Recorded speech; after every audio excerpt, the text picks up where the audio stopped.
Is there someone back there going, this shit's fire?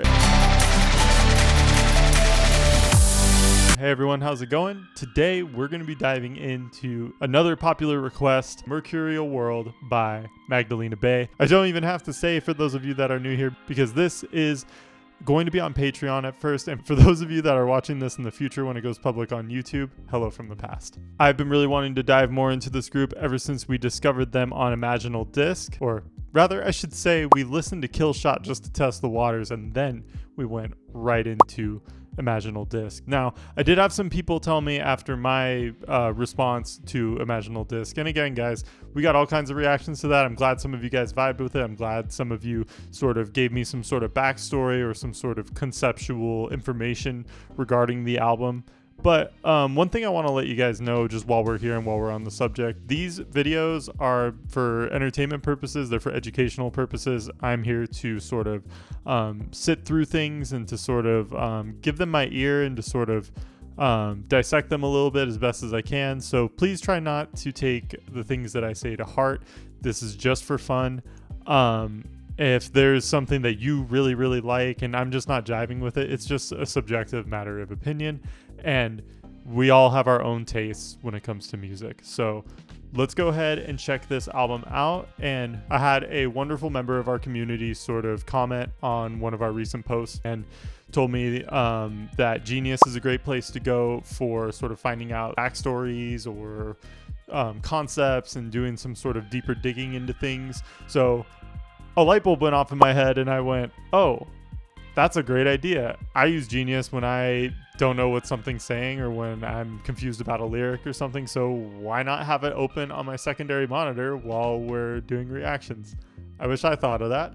So from now on, if this ends up actually helping us out and sort of helping me in live time sort of understand what we're listening to and kind of helps me get more in the headspace of what we're trying to digest here, I think that's going to be a mainstay of our setup, and I'll be able to kind of pull things up as needed to show you guys in the edit. So without further ado, let's dive right into this 2021 album, Mercurial World. It starts off with a 30-second intro called The End. I'm just going to play it and let it go right into track 2, which is the title track of the album. Okay. I was thinking about how there's no true end to anything. Everything comes from and goes to the same place. Nowhere. So, if the beginning is the end, and the end is the beginning, then what's the end anyway? Does that help you sleep better? No, it doesn't. The rosy haze of an apocalypse sky, or the comfort inside of a lie. Ooh, okay. Let me down to the earth when the storm's right in front of us. Tell me we'll make it work. You're as sure as the stars on top of us, 'cause it's the way that you. Right now, I really like what's going on with Micah's voice. It got a lot of vibrato behind it, so that vibrating thing that you're hearing is just a very fast vibrato, and it's a common vocal technique. Every singer does it differently, but I really like how it's working here. It trills kind of with the instrumental, and then we also have those swooping sort of transitional effects leading us into the next segments of the song.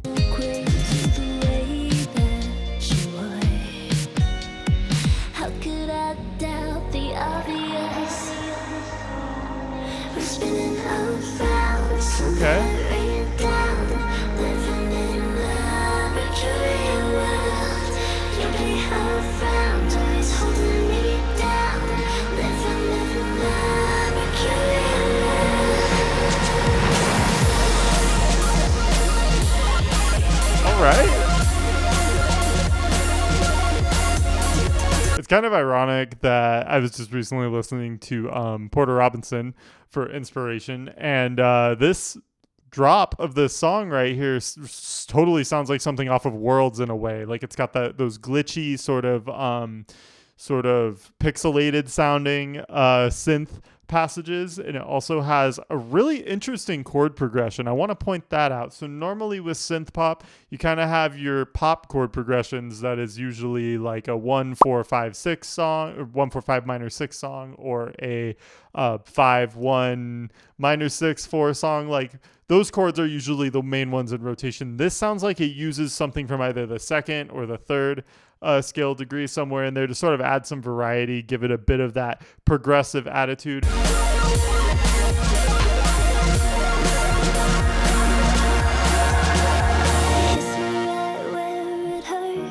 Oh yeah.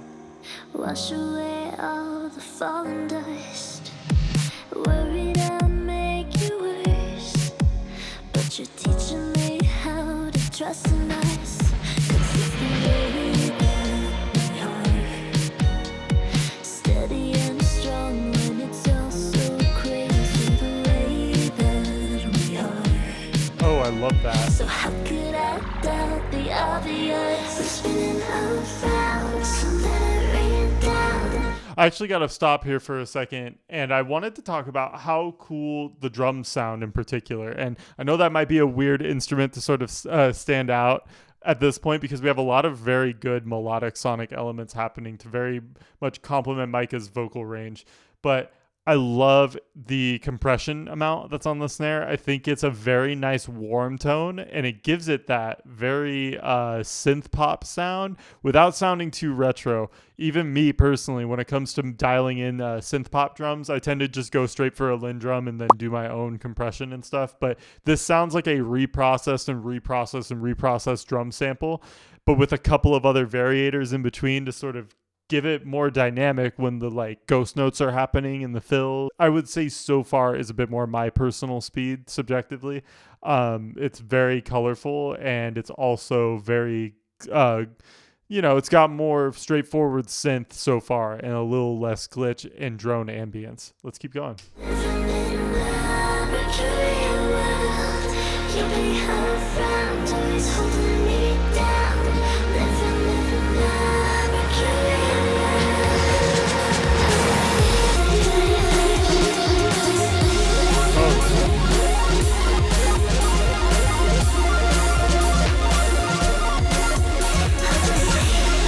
So I love these little claps that I'm hearing in the background too. So right now, I think the main thing that's supposed to be catching your attention as the listener is that synth, that lead synth that's going kind of copying the lead vocal to a certain extent. It's supposed to be center in the mix, and it is, but it's a little washed out than most synth pop artists would do if they were doing a similar thing. It's not 100% at the forefront of the mix. It's a bit washed in there, and we have the arpeggios kind of going alongside it. These weird like claps are sort of poking in and out across the stereo space every other snare. So what that does is it kind of fills out your track a little more and kind of makes it more big when it comes to the mastering process. It makes everything feel like there's more to it. I like to kind of implement stuff like this when I'm making songs sometimes, where I try to make it feel like, okay, each instrument on this song is going to sound like its own band. Like there's different performers for these different like tracks that are sort of poking out. So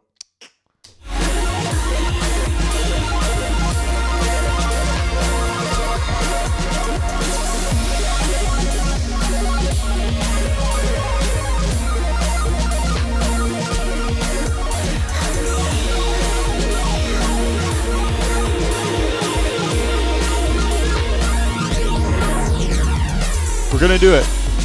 We're going to listen to the transition because you guys want me to. We're going to hear the transition before I open my big mouth again. Living in the Mercurial World. Living in the Mercurial World. Okay, that was a bit of a more I'm really excited to hear how this song sounds, but so far that was a bit of a like kind of low key transition into what we ended up getting.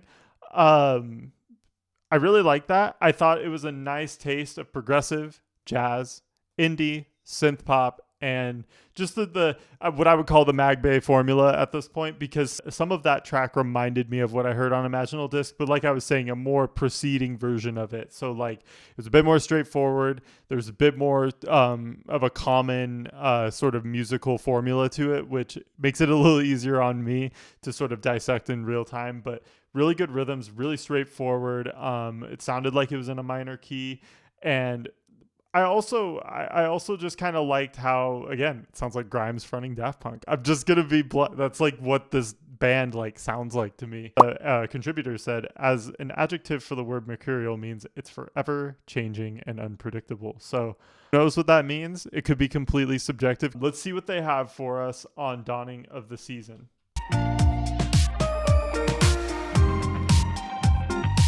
Oh, I love that bass.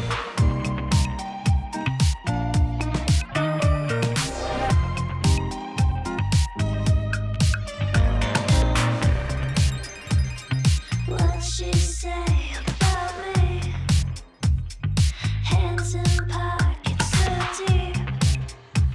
When I walk, I see you stare right like you're stripping with despair, pulling around my feet. Hold your breath and don't speak. Lips really she no one to hear your dreams. I really like what's happening with the vocal processing here. There's a big amount of slapback on it, but it's mostly in the fashion of like a chorus filter. We also have all these neat little like synth plucks kind of poking in and out in the higher part of the mix. And it's hard to determine if they're organic, if they're synthetic, or if they're resampled, as in like they're an organic sound ran through a synthesizer. It's really hard to tell, but I like it, and it's well layered.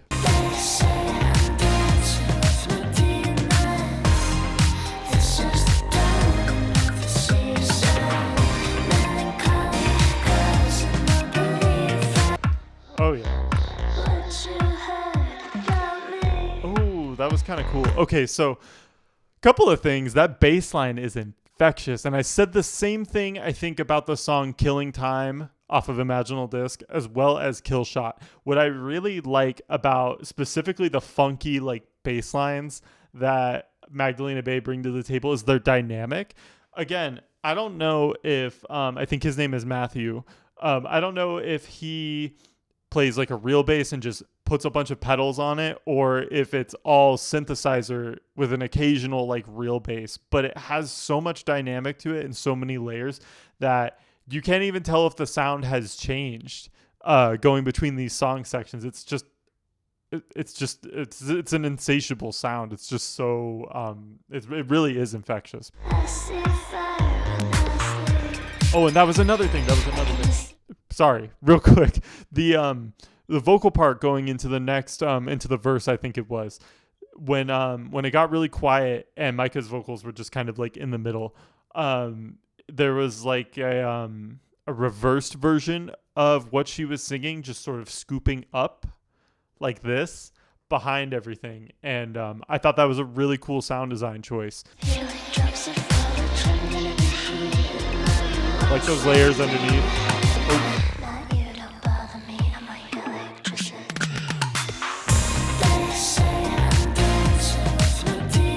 Oh, I love the funk of this one. Oh, yeah.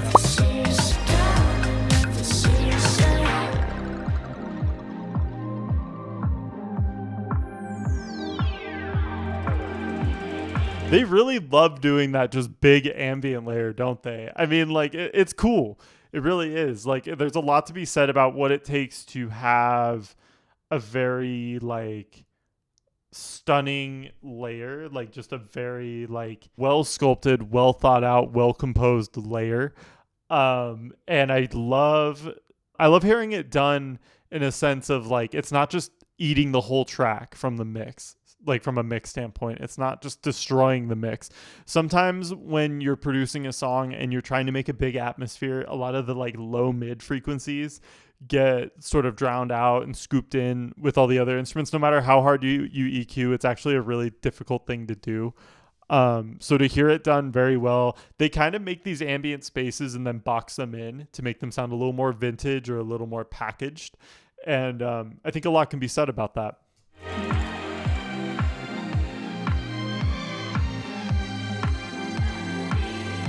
Like that string riff coming up.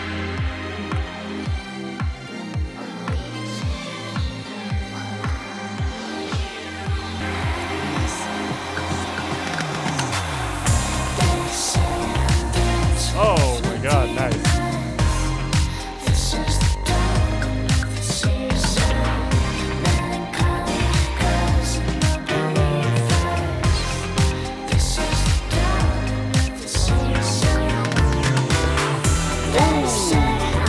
Keychain! Wow.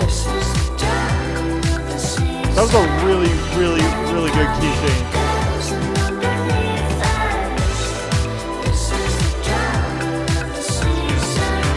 So I got something to say about that.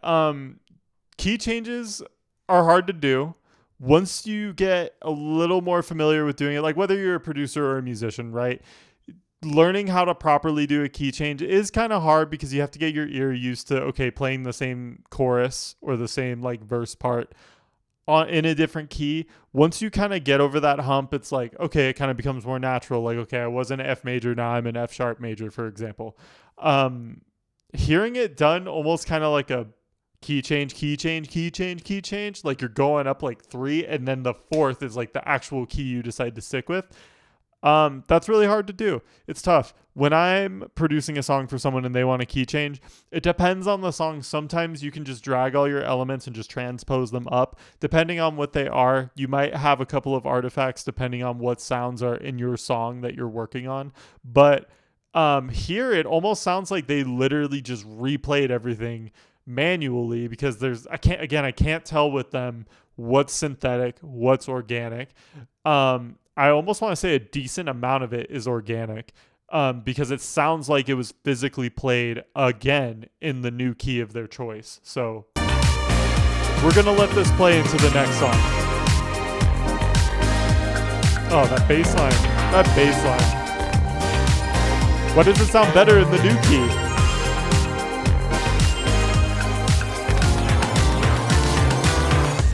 Okay. Magdalena Bay fans do have a point that these songs do need to be played right into each other. I get it.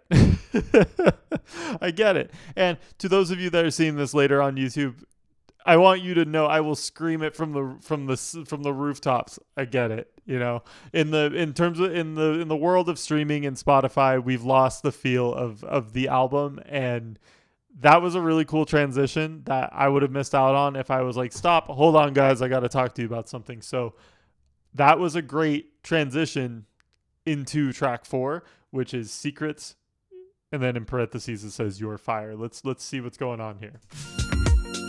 All right, very funky album. A lot of funk in it.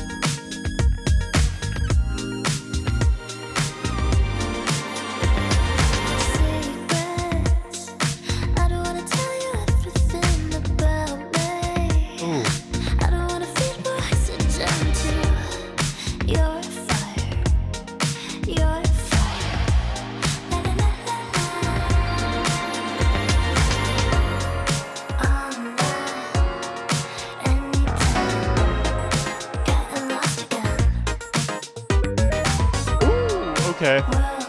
So far, I'm liking this. This kind of continues the funk passages that we've heard over the last 2 songs, mostly in Dawning of the Season. But I'm liking so far that we're letting the keyboards sort of do their thing on the side. They're not necessarily just doing chords. They're doing like counter melodies and stuff on top of the bass line. That's really cool.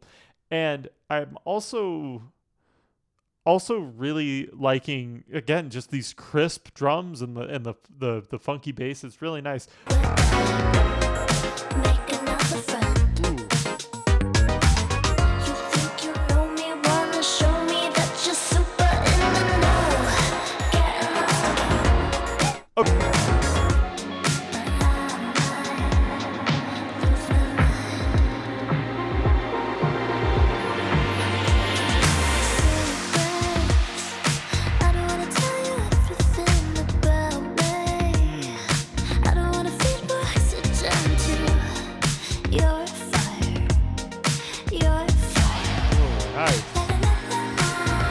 I love that backing vocal behind it. That's just like fire. And it's got a bunch of like reverb on it. That was so cool. Very nice. Let's keep it going. I just really wanted to talk about that. I just need to give you everything about me. I don't need a feed rise or down to your fire. Your fire. La la la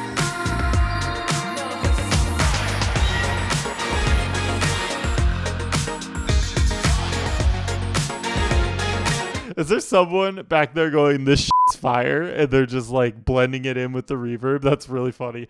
I also just like the experimentation happening here. There's so many sounds. I think the more I've listened to this group, the more I've understood kind of the aesthetic of a Magdalena Bay song.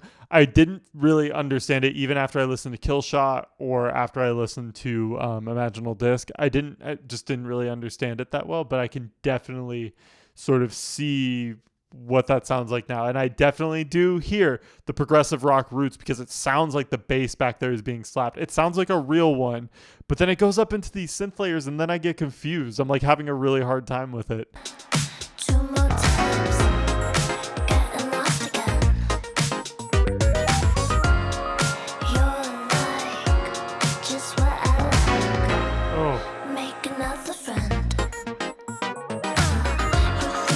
love how that synth patch changed from like a, what's it called? Like it changed from just a little like blip, like normal synth patch into one that sounded more 80s, more retro, less like a stock patch and more like one that was actually customized and made for this song. Like it sounded very different. It didn't sound like a sample. It literally sounded like it was carved and created to replicate like a Sega Genesis chip kind of sound. I actually looked it up really quick. Does Magdalena Bay choose to use real bass or synth bass? We have layers. And that's what I figured because I'm literally sitting here going, dude, I'm having a hard time here. So they must be alternating between instruments, even in a live setting. What does that even look like? We're going to have to find out. Super in the know, getting lost again. My third, your fire, your fire. La la la la. Sickness. I just need to give you everything about me. I really like what she's doing right there with some of the chorus vocals there, where she goes from just singing it normally to adding like a little bit of fry, not a lot, but enough to add a bit of emotional emphasis in the words that she's saying. This has to be one of their catchiest choruses yet, because the more I'm sitting here listening to it, like, all right, keep it going.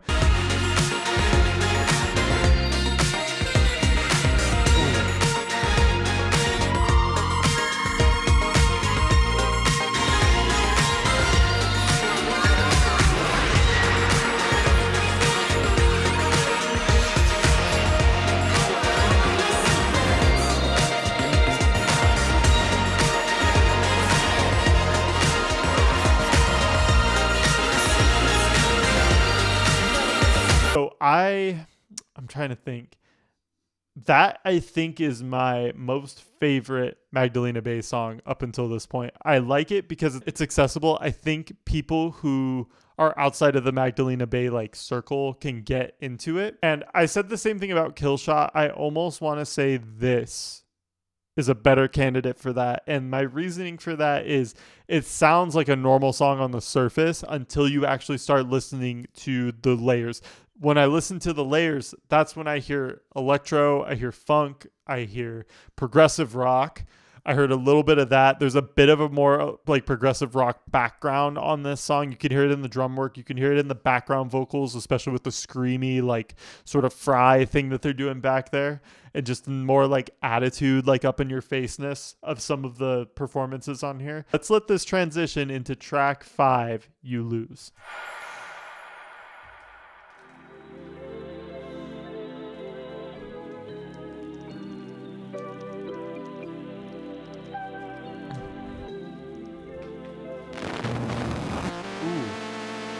Oh, that was cool.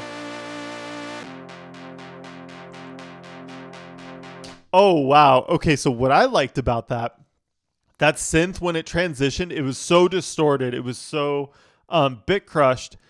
And then it sounded like a guitar, like it was like very like guitar solo-y the way it was performed. And sometimes you can make a synth sound like a really cool like electric guitar kind of hybrid thing.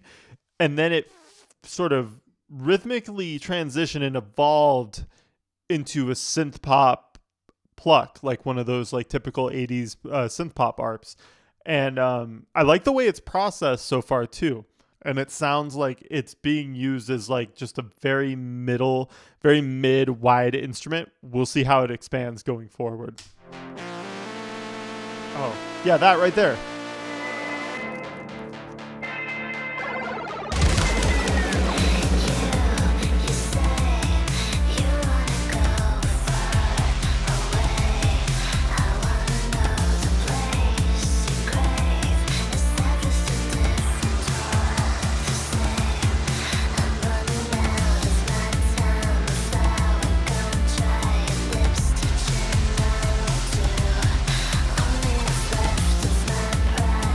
Hold on.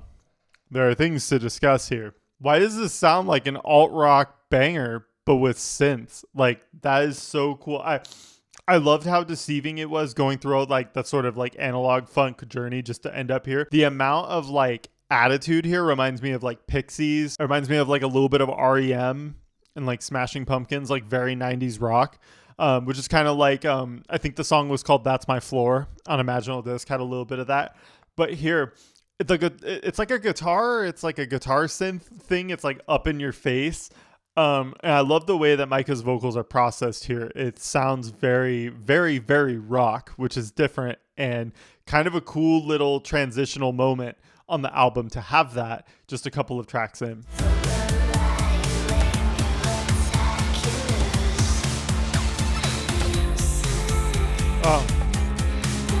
Oh, key change.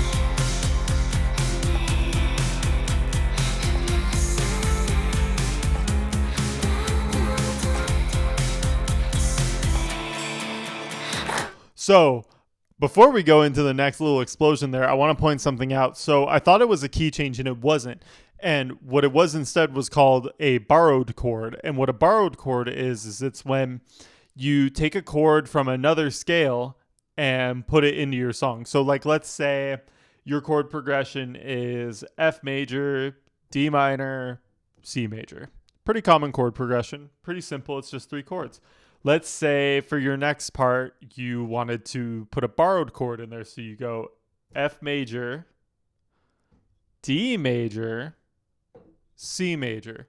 Now, the reason why it's called a borrowed chord is because it's like a fancy way of essentially saying dissonant. It's a fancy way of saying you messed up and played the wrong chord on purpose type of thing, because you're essentially taking that chord from the D major scale and adding it into your song.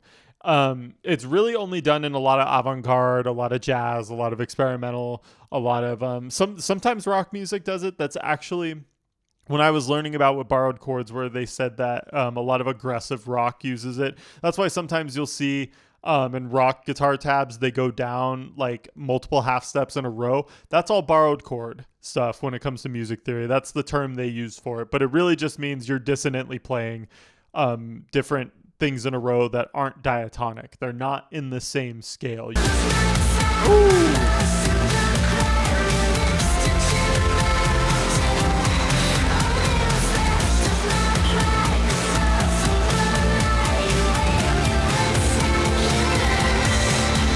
Is this my second favorite Magdalena Bay song? I think it is, because it's so cool. Like it's got like the 90s rock grunge effect, but it's also just screaming through this layer of noise. And you got these little crystal castles, like Nintendo synth leads underneath everything. Super creative and very well produced and very well layered and mixed too. It's really hard to mix stuff like that and also come out with a very clean sounding mix on top of it. Keep that in mind. The more elements you put into your song, the more anxiety it will cause you when it comes to mixing and mastering, or your engineer. Oh, God.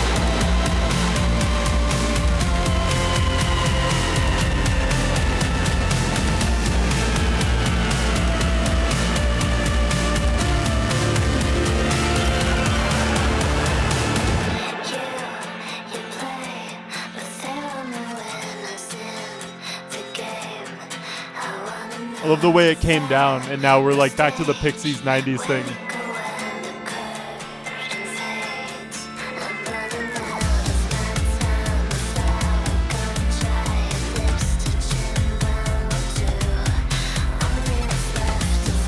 Oh, I love that. I love that. So we had the music kind of cut for a second, or like the synth sort of like died down a bit. And there's like these blips, like just kind of coming out of nowhere. And in fact, I just looked it up to see what the single artwork was, and it looks like just some weird like the song is categorized as shoegaze and anthemic noise pop. I could see that.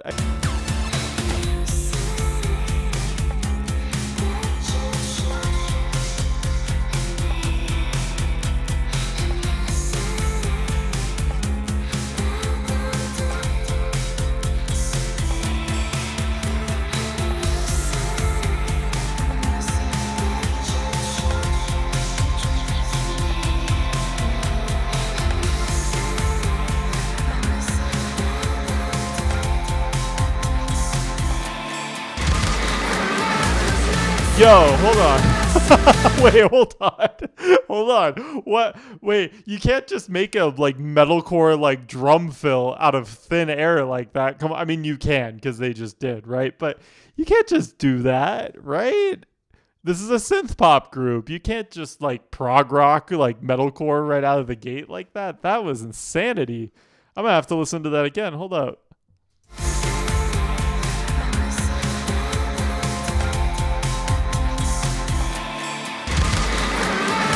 Wow, okay, wow, yeah.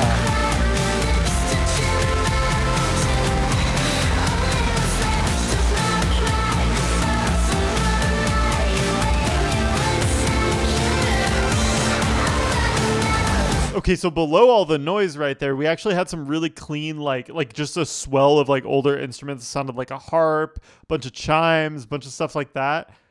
Wow, yeah, that was really cool.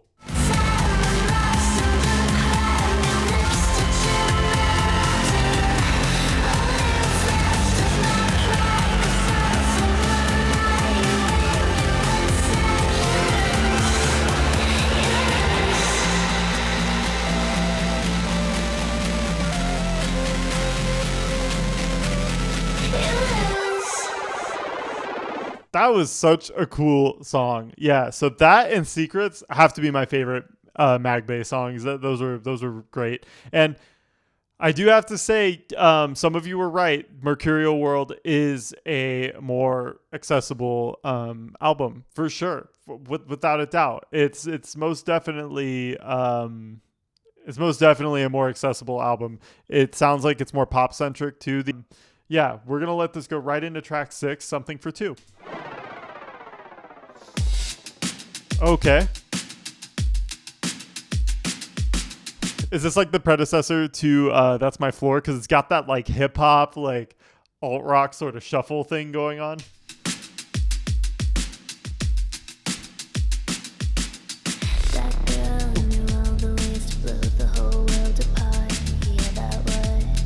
That synth bass is shaking my headphones, and I could tell you why. It's rumbling between like, I don't know, 80 and 120 hertz, somewhere around there. It's very sub. It's very like kind of low, high sub type of thing, but it's evolving. They definitely have an LFO shifting it up and down on that. How she was. 2 years of dealing with her, and lately I've had enough of how I was. Yeah, I was. Instinctively, I know that I've been changing all the colors. I finally found out all the blues. So kind of a cool thing, that little like hip hop groove that you're hearing in the back, there's another layer to it coming up. So there's the thing we heard at the beginning. Now there's another layer coming up, and it almost sounds like if you took a drum and bass break, like something that's going or something like that, and slowed it down by half the time, it would end up sounding like that. It would be very slowed. It would be a very like slow hip hop kind of breakbeat thing, and that's kind of what it sounds like.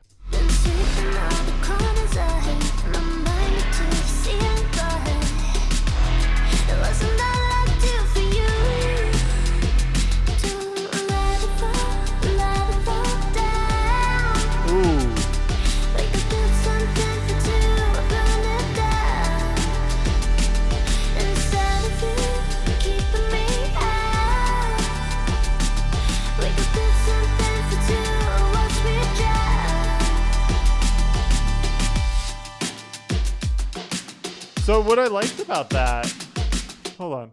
So what I liked about that is it's got a very pleasant chord progression. Like, I feel like Mag Bay goes for very out there chord progressions. Sometimes they'll use common ones. This one, once you get into the chorus of it, has a common chord progression. Before that, it's a little more just heavy minor, a little bit of dissonance, a little bit going between like minor to minor type of things.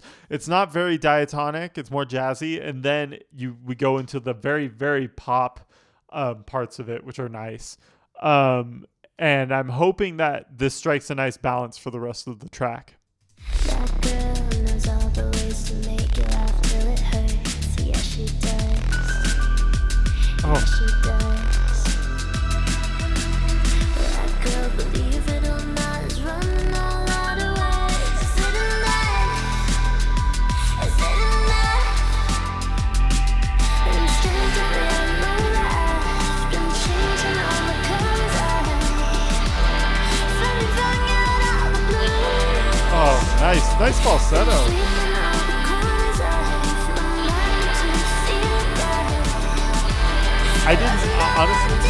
I didn't even notice that guitar there. Holy moly. I didn't even notice it just doing its thing over the keyboards right there. That is so cool. It's very, it's got a lot of echo to it. It's very thin. So what they did is they low cut a bunch of those frequencies out from the bottom, like the body of the guitar. And it's a very neck heavy tone on the guitar. That way it can just kind of sweep in over the keyboards. It was probably there in the last chorus and I just didn't notice it, but very nice arrangement choice. Again, as a duo, I wonder like how many session musicians do they use live?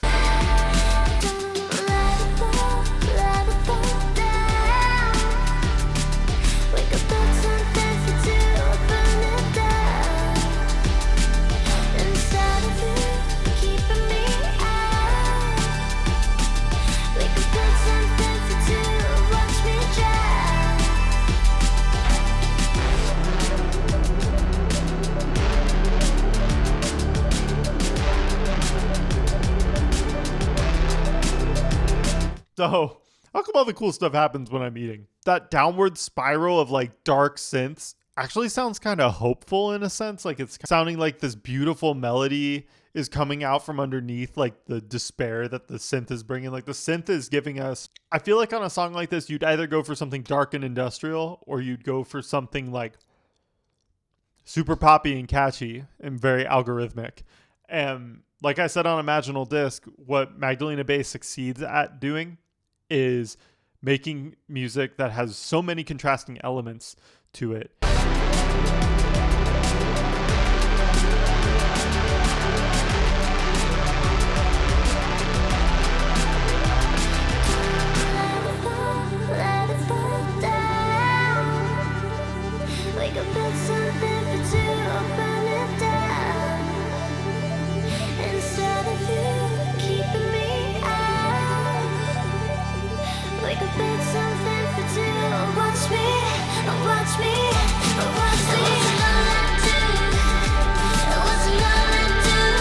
Okay, my favorite sound that is being used in this song right now is that whap, whap, whap, whap thing in the background. Rhythmically, it sounds like a siren. We know it's like a vocal sample or something. At least that's what it sounds like to me. And they're just having it be this very beautiful, very just off in the distance, very rhythmic, very catch your attention sort of sound while everything else happens around it. There are so many beats and so many songs I've heard in my life that do this kind of thing. And what's great about it is it almost invokes a sense of nostalgia and like familiarity. Like it's a repeated sound. So you like kind of hang on to it while the music is happening. And so it doesn't really matter what the rest of the music does because you're hanging on to that repetitive element. It just sounds pretty. It sounds like it's out there in the background, just creating this like atmosphere and this very like just calculated aesthetic. I don't know how to describe it. It's just pretty. It's a very, very cool sound that they're building with this song. Nice. We're going up in range.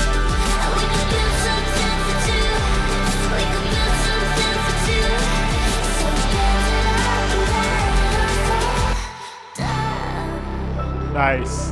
Nice. They waited to play the last note for when that final vocal hit happened. And one thing I didn't really say a whole lot about during that last part is the synth art build was really good. A lot of like synth layered like keyboard stuff came in right at that last part and carried over into the chorus for the first time. Same with that repetitive like siren vocal chop thing that we were talking about not too long ago. That carried in from an earlier section. It didn't start on that section.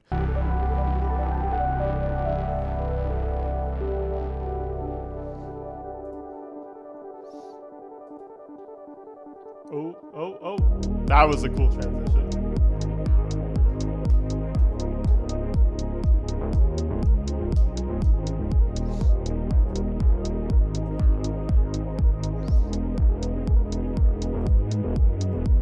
Regrets. Ooh.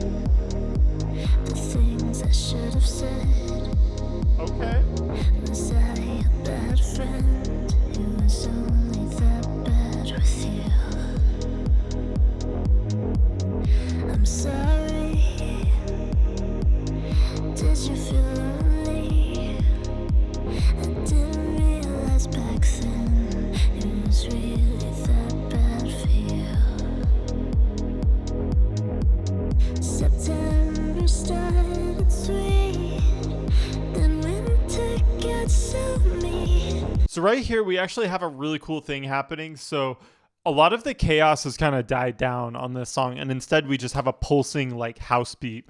And what's cool is I've noticed when Magdalena Bay does stuff like that, they do that to make way for the vocal to do something different. And right now, Micah's vocals are going up more. They're doing more intervals. They're doing more melodic phrasings that are maybe expanding on her vocal range just a little bit. They're kind of going up like to fifths and to fourths to fifths to sixths to sevenths to eighths. They're going further up than normal. And I think dying down the instrumental to make room for that is a good move.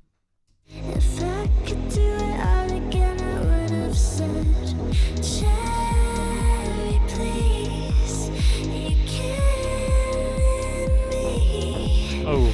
It's only that bad, it's only that bad. If you tell yourself you never get out of bed, Chaeri, please, Nice. you're killing me. Oh. It's only that bad, it's only that bad. If you tell yourself you never get out of bed.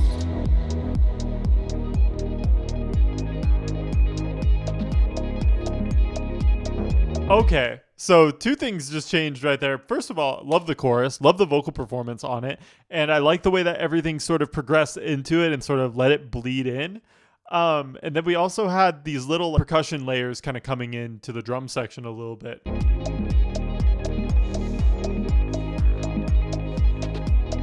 Ooh.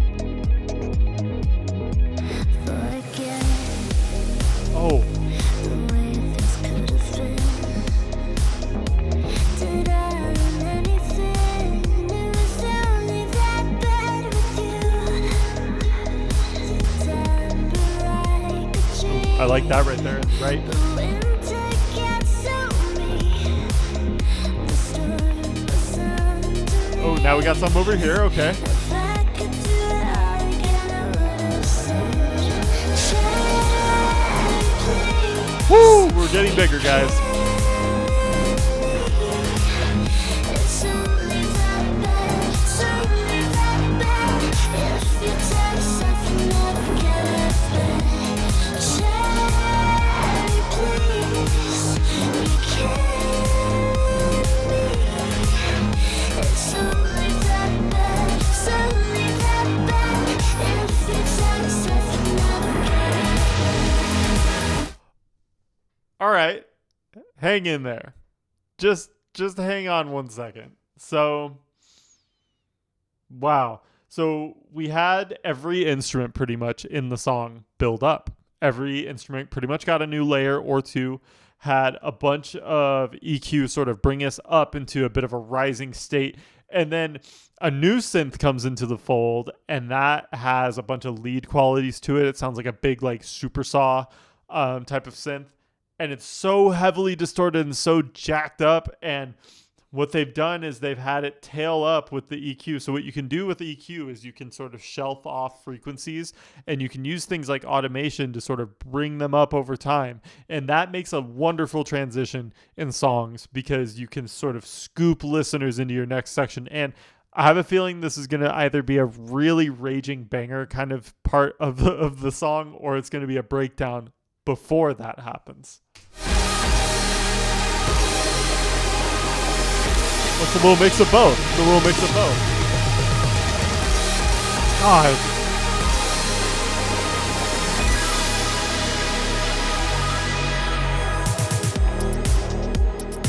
So yeah, that was a little mix of both. That was a breakdown as much as it was a drop.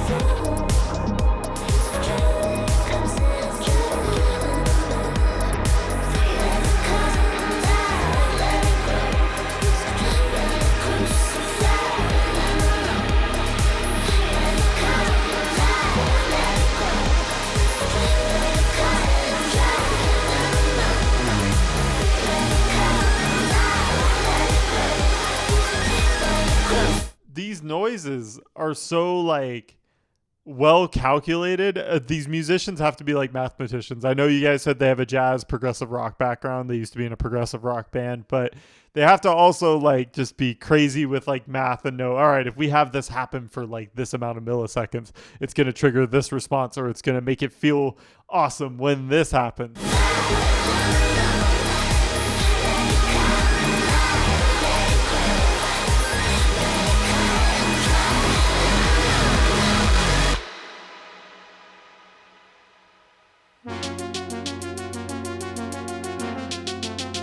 I love that art.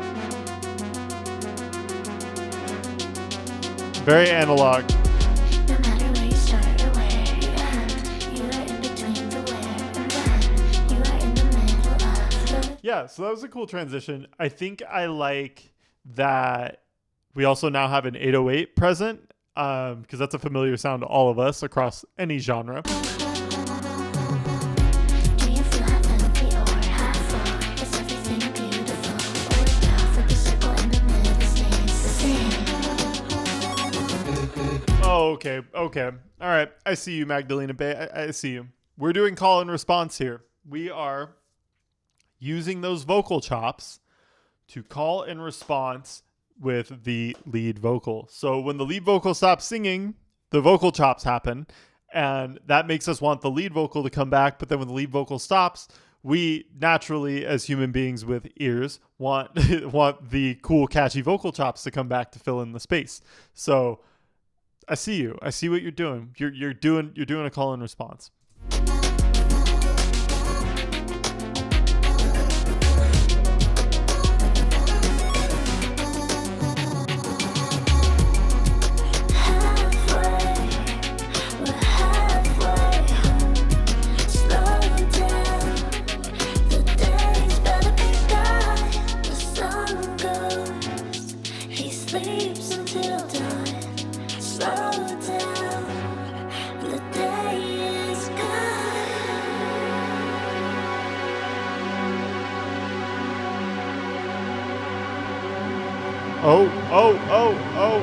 Okay. Stop. It's too scary. All right. So this is where the imaginal disc stuff started happening, and we started getting like a sort of, I don't know, things started sort of spiraling a bit more. We started getting more of that cinematic, that dark, like sort of spooky simulation element start to appear here.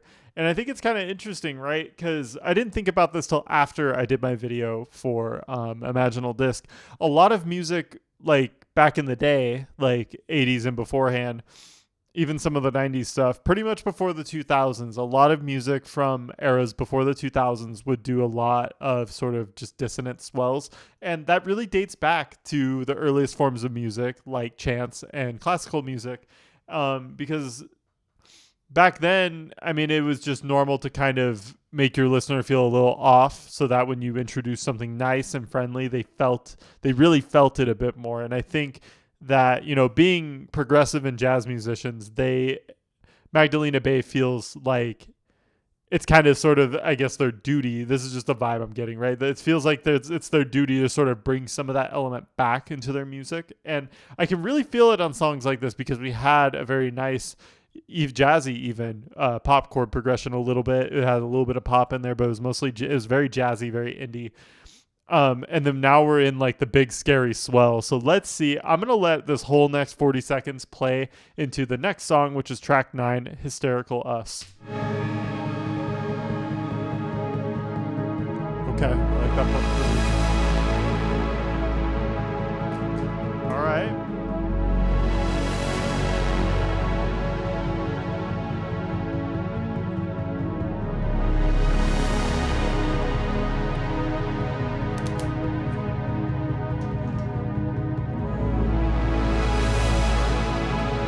Very pretty. Very, very pretty right there.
So that was a cool shift because we dwelled into the darkness a little bit, and then now we're transitioning to this really, really major happy funk. It's very pop. It's very synth pop. It's not too modern, actually. It actually sounds more retro than it sounds modern, which I kind of like. It's got definitely more 80s to it, for sure. Definitely more, especially with the piano work. And I kind of like that the piano is sort of the center of it instead of a synth key sort of patch. I kind of like that.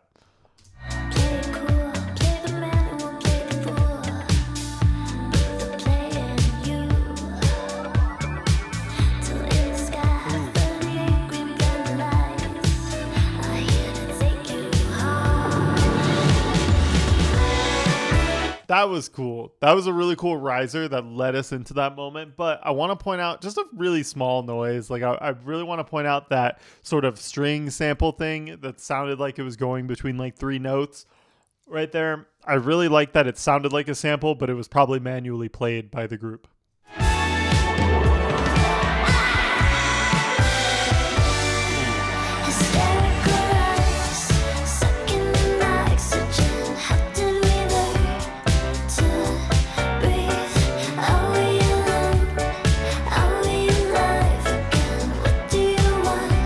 Trying to imagine playing that on a piano, like even if I knew the chords, trying to maintain that groove while articulating those chords is very difficult. So bless the fingers of whoever played that, and I believe it was Matthew.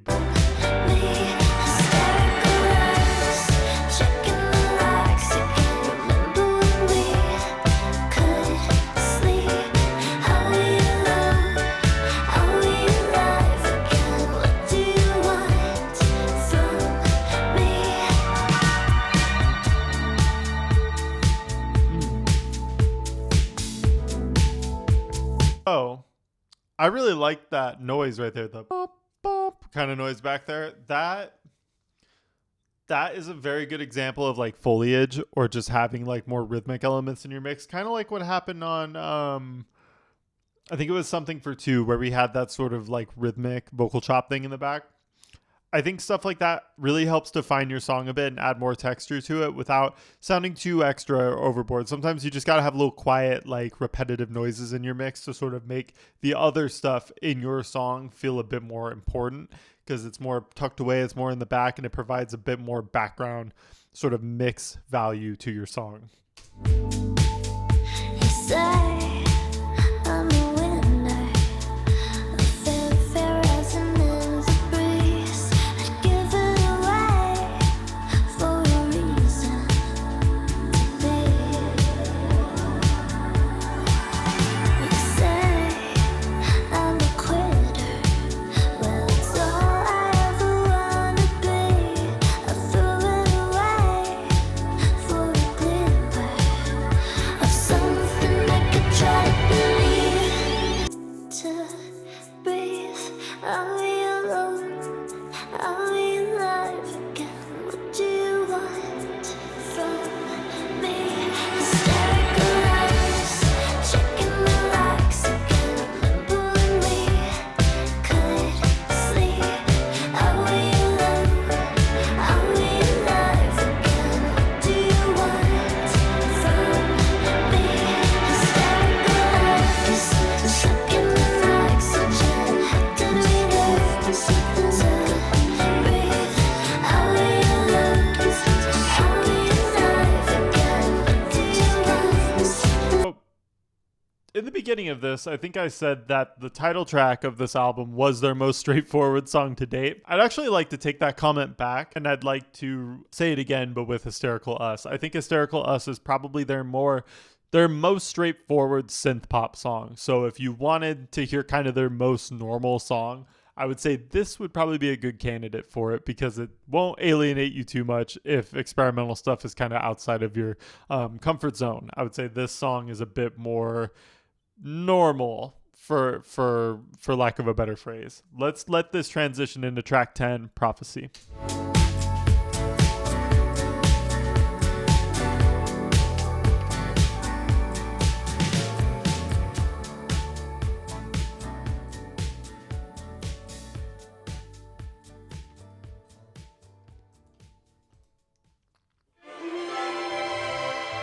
Okay.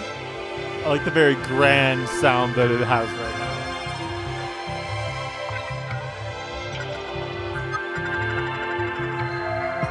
Always wanted to Ooh, I kind of like, so far this track sounds like it's going to have a bit of a knock, like a boom, boom, kind of pace to it. believe in some destiny to guide me. Found no answers in my dreams, no constellations that could show me. Up until you floated down on a cloud, I didn't know, in your pure perfection I'll never doubt. And now I know, let's stay here just a little longer. Won't you be my Okay, so right there, that noise leading into that next section sounded like a reverse timpani. So what a timpani is it's like a classical orchestral instrument. It's got like a low, like rumbly sound. And it either feels like a bunch of those like revving up, like with a bunch of mallets on it, or it sounds like a big strike of it, but like reverse, like going. whoop. see? You're the only one I need. When you're lying next to me, I never believe. Won't you be my prophecy? You're the only one I need. When you're lying next to me, you're so unbelievable. I really like the way that prophecy and I need kind of rhyme together on this. Like they kind of do the same notes. Very nice.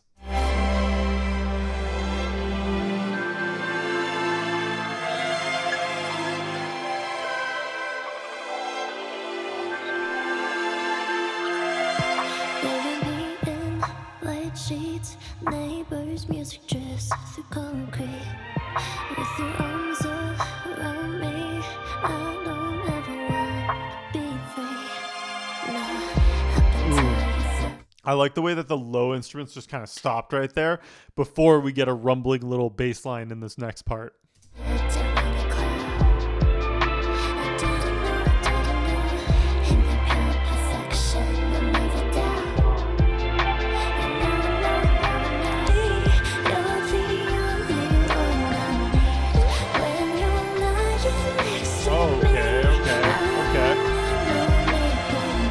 Was it, I'm trying to remember, was it the other MagBay video or was it a different video that I did where I was talking about the chimes and how I have like a soft spot for that sort of sound and how it's not used enough? Well, I'm happy that they're back in this song. And I also wanted to say this song has a lot of R&B influence to it. Very, very R&B. The way it sort of vibes and like flows and bounces up and forward and has kind of like a bit of an ebb and flow to it.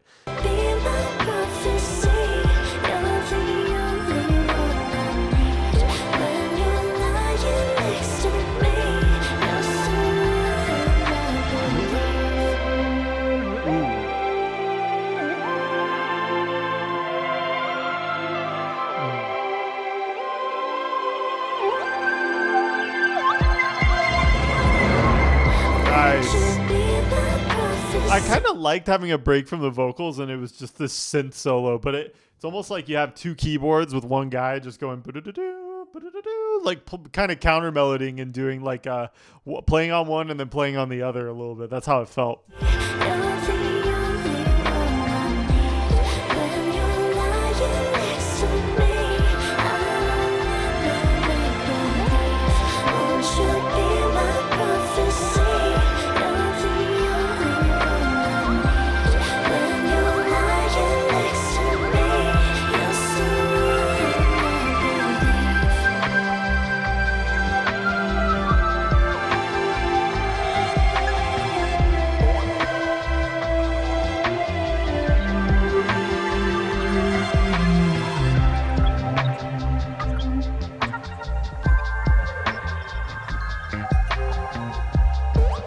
All right, we're going to let this transition into track 11, Follow the Leader.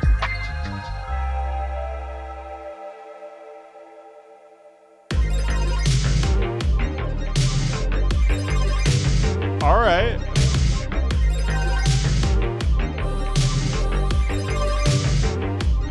Ooh, I love how dark, but not like too dark the song sounds. So like when I use the adjective dark in the context of Magdalena Bay, I have a feeling that tends to get perceived as like they're very, very, very dark stuff, like some of the stuff that we might have heard on Imaginal Disc, where it's very like otherworldly and like very big and soundscapey and kind of drowns out the mix and a lot of drone and stuff.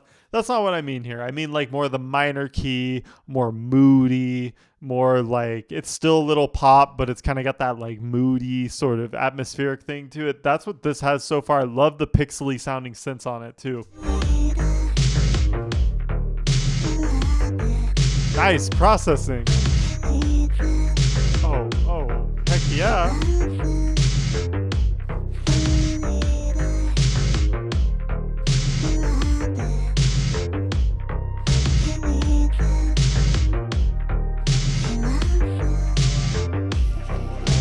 Guys, we're only 36 seconds in, and this is my third favorite Magdalena Bay song already. I mean, I love just the straightforwardness of it, but it's doing cool things like with the bit crush distortion on the vocals. Oh wow, that's awesome. Keep that coming.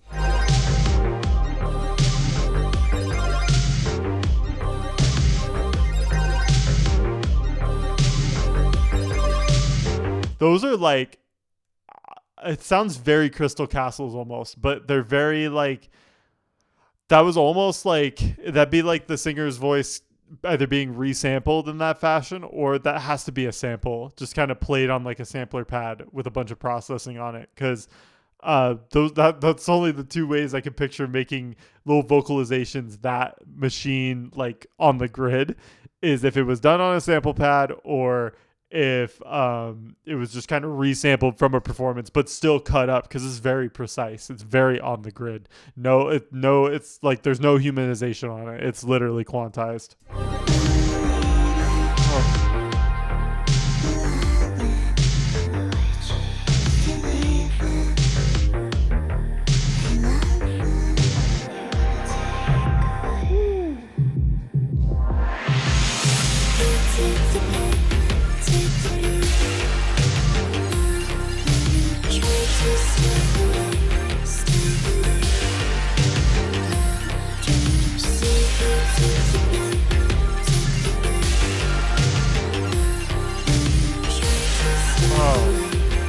hold on. So there's like the kick, there's the snare, and then there's this like bit crushed, like distorted to all heck, like cymbal thing with like a bunch of white noise just being like between the moments of the drum break. Oh, I love that melody.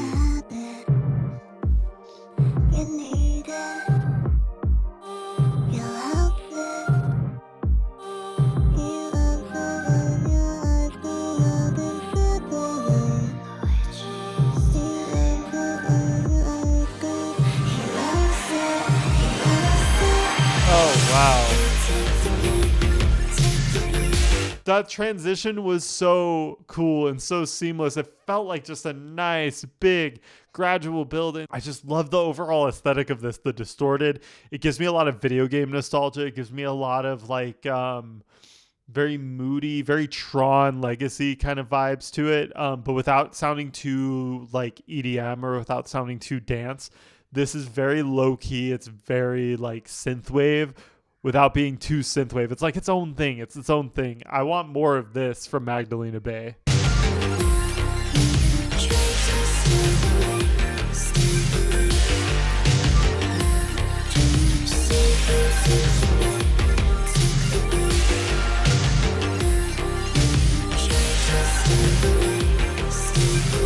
Like I can't help but headbang to this. This is so good.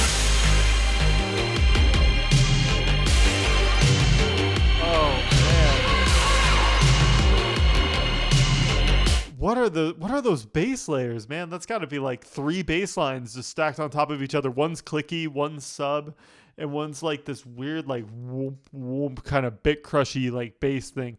Either that or this whole song is just running through a bit crusher and I'm none the wiser, but it sounds so awesome. If they have a dissection of this song, I need to watch it.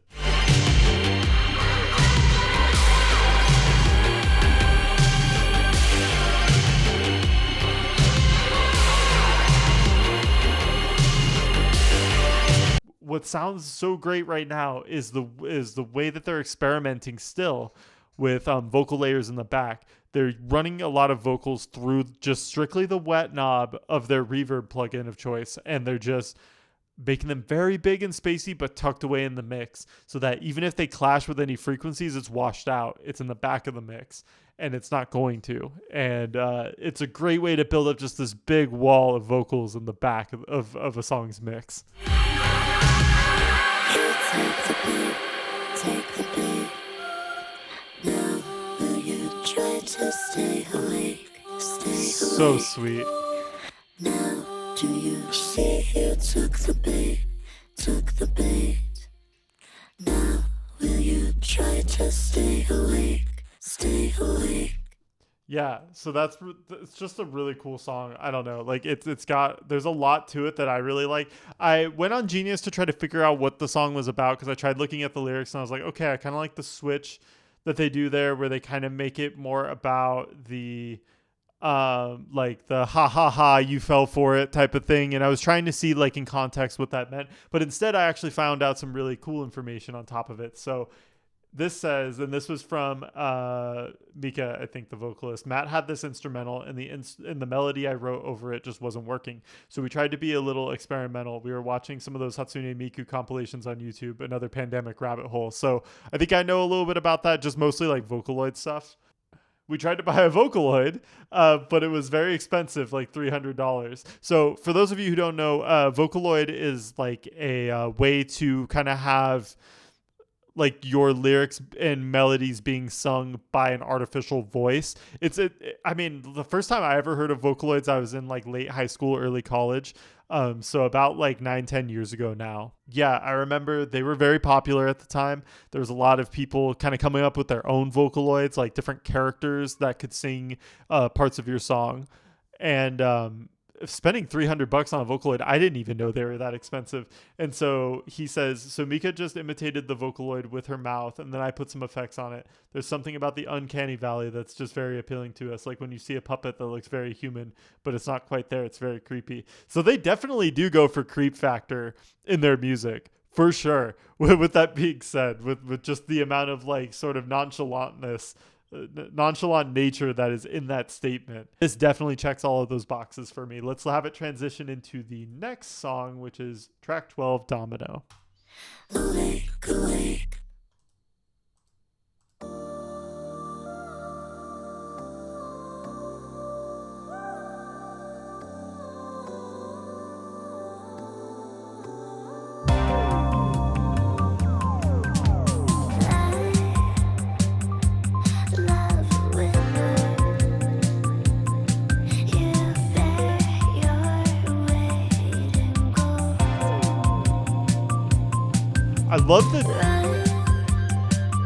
I love the driving rhythm here. So now we're kind of a little bit more on that alt rock train, just a bit, because it's still synth pop, but we're on that alt rock train a little bit, and I love how straightforward the beat is, and it picks back up the energy.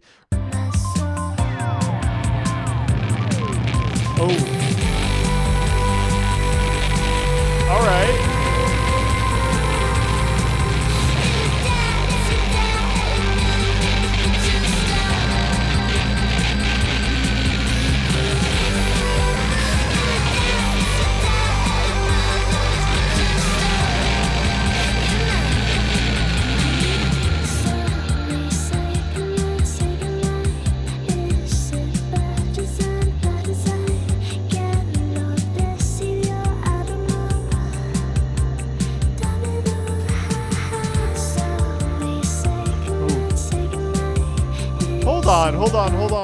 Hold on. Am I going nuts? Am I going crazy? Because that like Vocaloid thing that we were just doing research on that they did on track 11, that sounds like the same exact sound on this song, but it's played differently. It's played more like rhythmically to fit this song. It's more like on the nose. Like it's more like it's more on par with the type of rhythm that they're doing. But it definitely, most definitely is the same key, the same type of thing, same sound, the same root sound that was being used on that for sure. It has to be.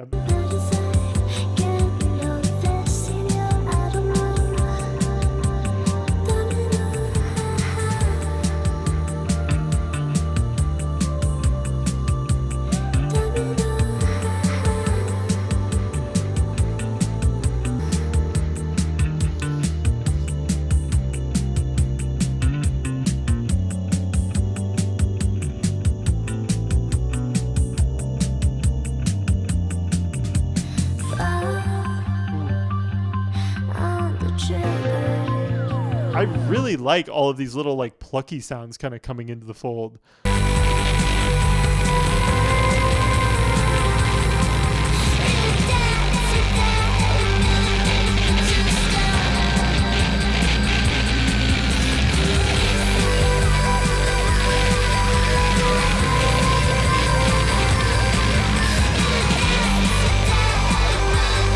Can't get enough of that Bit Crush bass, man. At least it just sounds like a bass just like shoved up there in terms of gain and crushing bits for sure. I definitely feel like they favor bass over guitar. Like if they're going to pick one instrument to lean into rock territory, it's definitely a very bass heavy sound for sure. Definitely a lot of low end and a lot of rumble. There it is.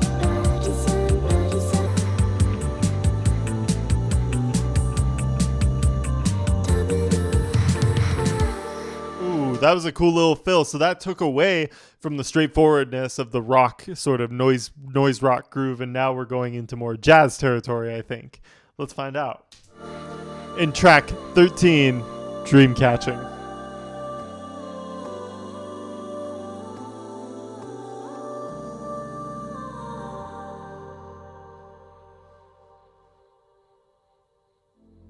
That was a cool transition.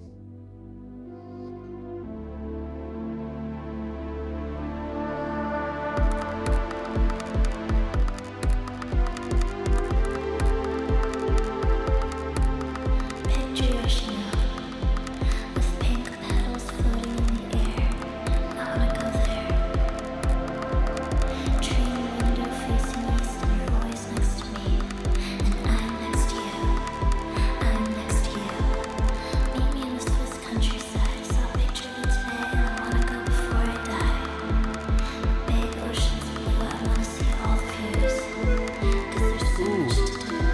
I'm a sucker for some high attack, low decay, sort of whoop whoop, sort of blendy synth work.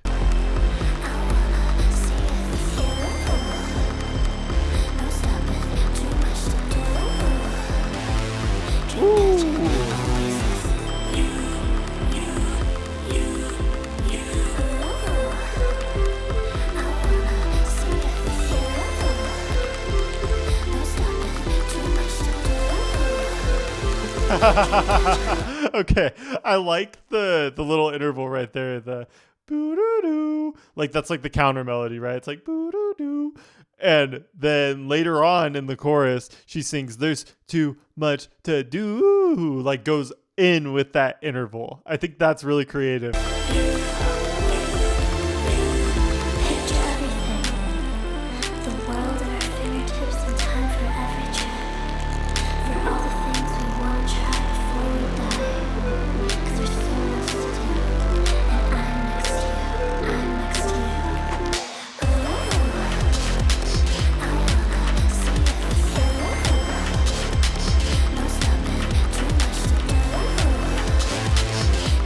I love that.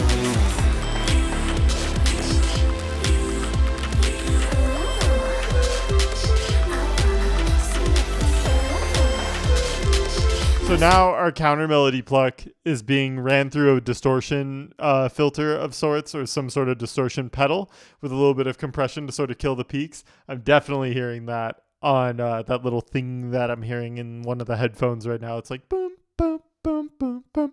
It's kind of the melody we heard at the beginning, but it's a little different.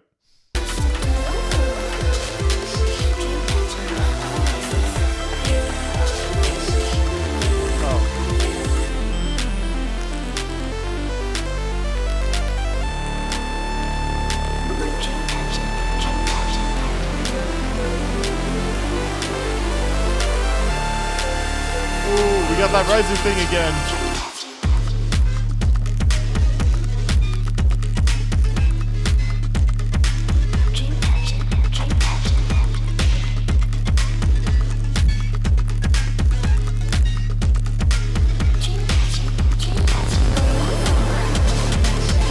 Yes. Yes.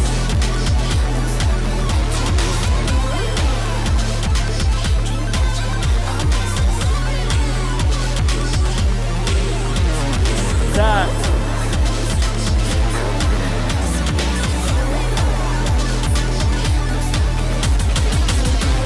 Wow. I'm pausing because this is going to go into the last track of the album, the beginning. And I don't want to spoil that because we've learned that transitions are very important to Magdalena Bay albums. So I'm just going to say that 808 smack, like that kick 808 stuff happening there, monstrous. That is a monster of a bass line. Let's see it lead into the final track because I love it. I don't know how they made it, but I love it. It's great. Let's go into the last track on the album. Oh, yeah. Was that a car horn honk that I heard in there, or is someone mad at me outside? Because I'm not hearing it again.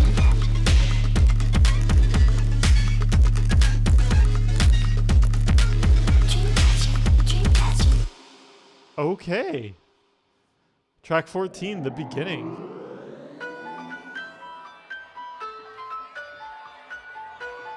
All right.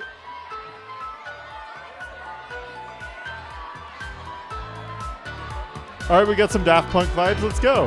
One more time.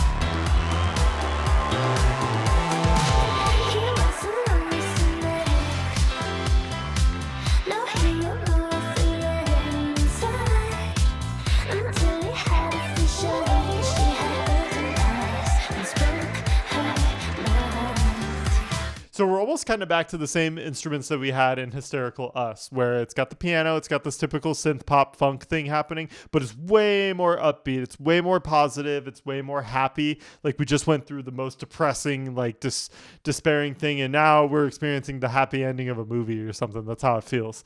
I like how jumpy the track is. It makes you just want to like, do this. And I also want to appreciate just how neat and like cleaned up the bass line is, because we've had just really big, monstrous, smacking bass lines this whole album. So it kind of feels nice to have one that's a little more tucked away just to end things out. But let's see if it stays there, because this band likes to impress and they like to surprise us.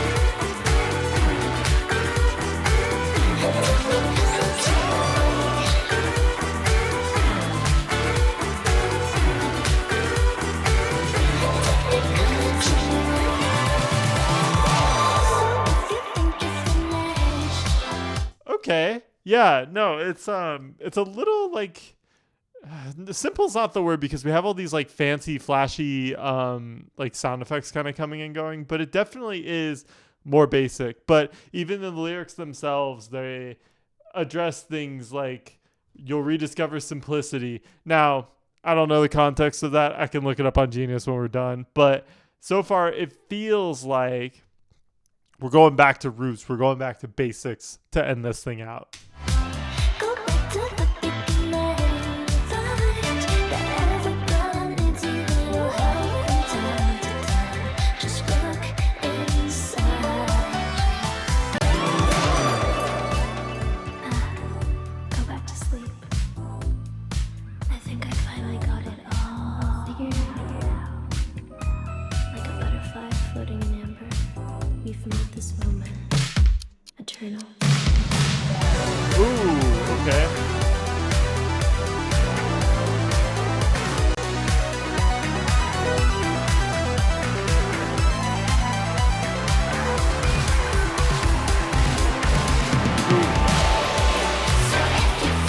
Those snare drums were so cool, because again, you can hear just the muddy, like very rock influence right there.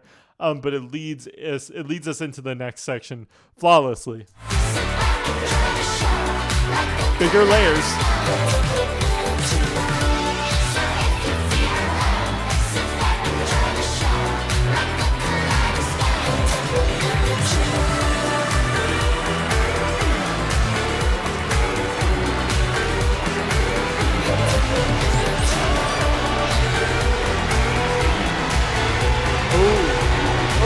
Okay, I know what's going to happen. So right now, everything we're listening to is just getting sucked into the void. It's just getting totally drained and depleted.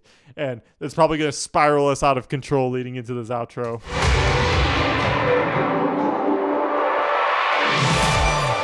Ooh, that was cool.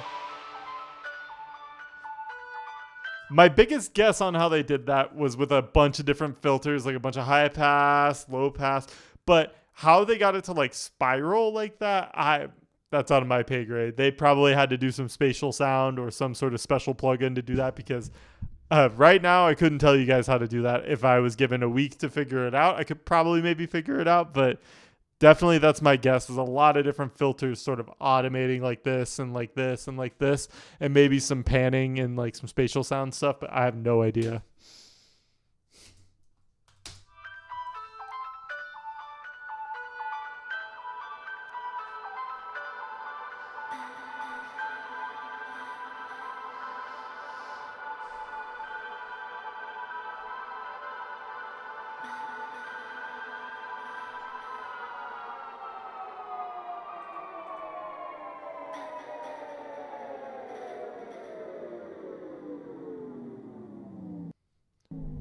Okay.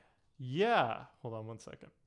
So upon doing some just really quick research, I couldn't really find anything about a concept for this album, but what I did find is this is a really good introduction to this band if you just kind of want to dive in.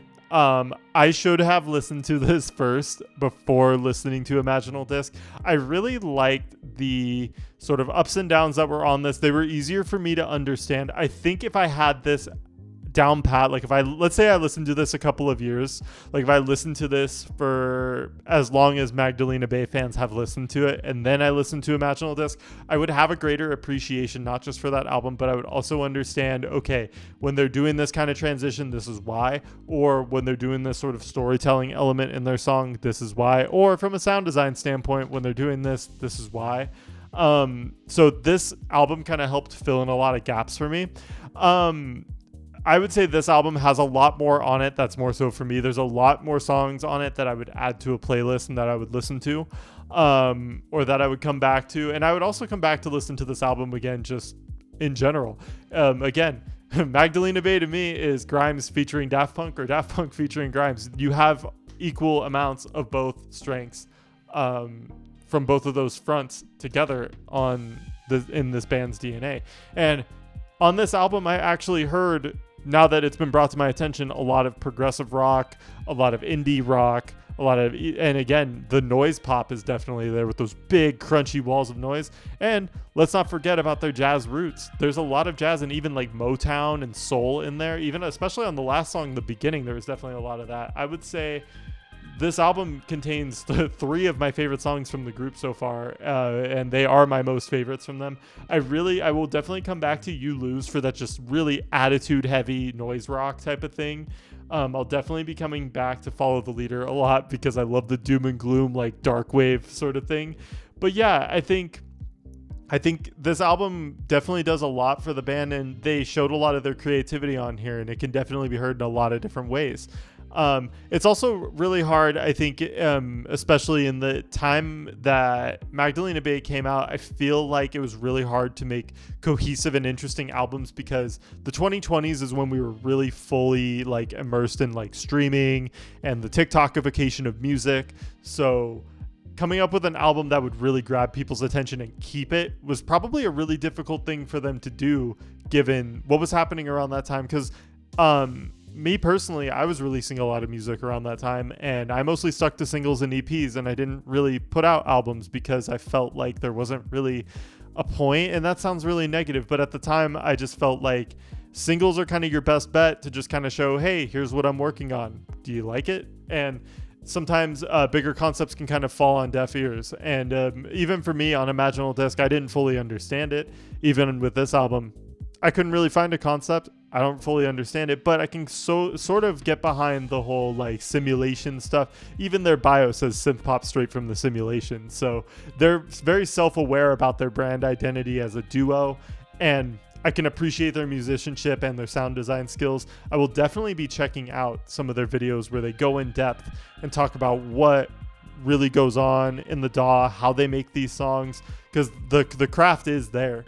I would love to see the vocalist, Mika, correct me on that if I got the name of the vocalist wrong in terms of pronunciation, but I would like to see her kind of go a little more outside of her range. We see it a little bit on Imaginal Disc for sure, but I would like to see just more exploration in that territory because I think it would really transcend the group a bit more. But I mean, they're great. They have a lot there already that a lot of other groups don't have. So that was a really fun listen. And most of all, they got a new pull up in the community post. So if you want to check that out, please voice your opinion because I'd love to see what you want me to check out next week. And as usual, thank you guys for your time and have a good rest of your day.